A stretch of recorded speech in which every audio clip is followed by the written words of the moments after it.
नमस्कार दोस्तों, मैं अभिषेक कुमार अग्रवाल एक बार फिर से आपका स्वागत करता हूं मेरे अपने यूट्यूब चैनल पर। तो कई दोस्तों ये पूछ रहे थे कि आप अपने बारे में कमेंट सेक्शन में आ रहे थे कि तुम अपने बारे में बताओ, आपने रीट L1 मेंस का एग्ज़ाम दिया। तो मैं अपने बारे में बता रहा हूँ कि मैं जब उत्कर्ष क्लासेज की मैंने ऑनलाइन टेस्ट सीरीज़ देखा था, तो मेरा आप नाम अभिषेक कुमार अग्रवाल से नाम सर्च कर सकते हो। मेरी हर बार मॉक टेस्ट में रैंक टॉप 50 या टॉप 100 में आ सकते हैं। आप किसी भी टेस्ट पर देख सकते हैं जो 5 से 10 से ऊपर थे। तो उसमें मेरा टेस्ट सीरीज में हमेशा नंबर 230 240 रहता था। 240, कभी कभी 250 भी आ सकता था, और कभी कभी पेपर हार्डनेस के ऊपर 220, लेकिन परसेंटाइल हमेशा 90 या 95 थे प्लस ही रहती थी। तो ये तो मेरा उत्कर्ष के टेस्ट सीरीज था, लेकिन टेस्ट सीरीज के विपरीत बिल्कुल पेपर बिल्कुल बिल्कुल विपरीत आया।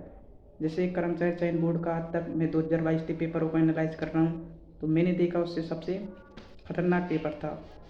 तो रीट मेंस में मैंने संकल्प क्लासेज वार्ड मेर की से आंसर की से ऑथेंटिक से उसने प्रूफ दे रखे थे, 7 ही क्वेश्चन थे। मैंने उससे मेरी आंसर की मिलाई तो मेरे 103 क्वेश्चन बैठ रहे थे। अब एक तो क्वेश्चन में ऑब्जेक्शन हो सकता है, डिलीट हो सकते हैं, वो तो ऑथेंटिक आंसर की आएगी जब पता चलेगा। तो मेरे 103 क्वेश्चन बन रहे हैं इसमें काट पीट कर। पेपर आप इससे अंदाज़ा लगा सकते हैं कि पेपर का लेवल हार्ड लेवल था। मेरे अकॉर्डिंग इस पेपर में जिस किसी भी लड़के के 100 प्रश्न बन रहे हैं, चाहे कौन सी भी कैटेगरी हो, जनरल कैटेगरी हो, वो बिल्कुल सेफ है, बिल्कुल सेफ है।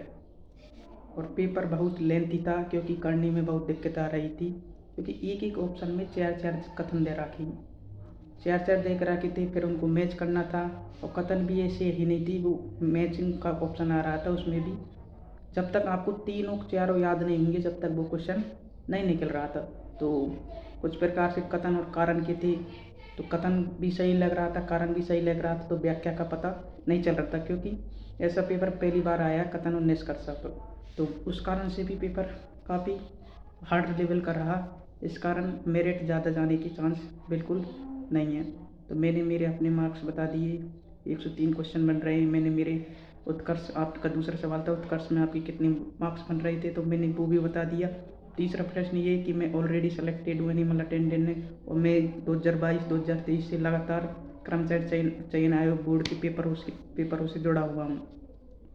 और आपकी एक इंक्वायरी थी कि सर आंसर की कब तक आ जाएगी, तो आंसर की आलोक राज जी ने जैसे ट्वीट किया है 7 मार्च 2025 तक आ जाएगी। हो सकता है 1-2 दिन ऊपर आ सकता है, 1-2 दिन नीचे आ सकती है, क्योंकि ये होली के लिए में 2-3 दिन की सरकारी कर्मचारियों की छुट्टी रही है, तो इसका प्रभाव आंसर की पर पड़ सकता है, 1-2 दिन आगे या 1-2 दिन पीछे, लेकिन जल्द ही आंसर किया जाएगी। आपको अगर आपत्ति वाले क्वेश्चन लगेंगे तो मैं आपको प्रूफ दे दूंगा, और हम भी रेट लगाएंगे कर बोर्ड के द्वारा, क्योंकि जैसा पेपर आया है तो उसमें डेफिनेटली 4-5 प्रश्न आपके बिल्कुल डिलीट होंगे, बिल्कुल। अब ये तो जब पता पड़ेगा बोर्ड के हिसाब से, बोर्ड बोर्ड क्या उत्तर मानता है। मैंने मेरे क्वेश्चन तो अकॉर्डिंग संकल्प क्लासेज बाड़मेर के आंसर की के अकॉर्डिंग बताए हैं। आप इंक्वायरी कर रहे थे, मेरे भी कॉलेज के दोस्त थे, मेरे भी फ्रेंड थे, एनिमल अटेंडेंट थे 3-4, उन्होंने भी पेपर दिया था, तो उनके भी मार्क्स ज़्यादा नहीं बन रहे।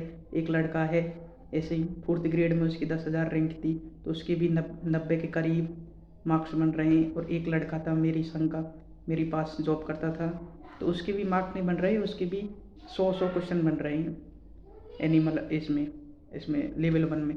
तो और कॉलेज के दोस्त थे, उनके तो 70-75 इतने ही हैं। तो पेपर कुल मिलाकर हार्ड था। आप बिल्कुल टेंशन मत कीजिए, आपका पेपर अच्छा नहीं गया तो आगे की तैयारी कीजिए।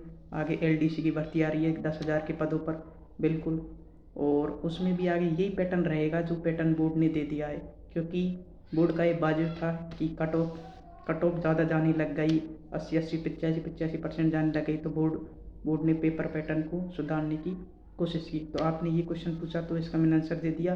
अब अगली वीडियो उसी दिन आएगी जिस दिन रीट मेंस की आंसर की आएगी।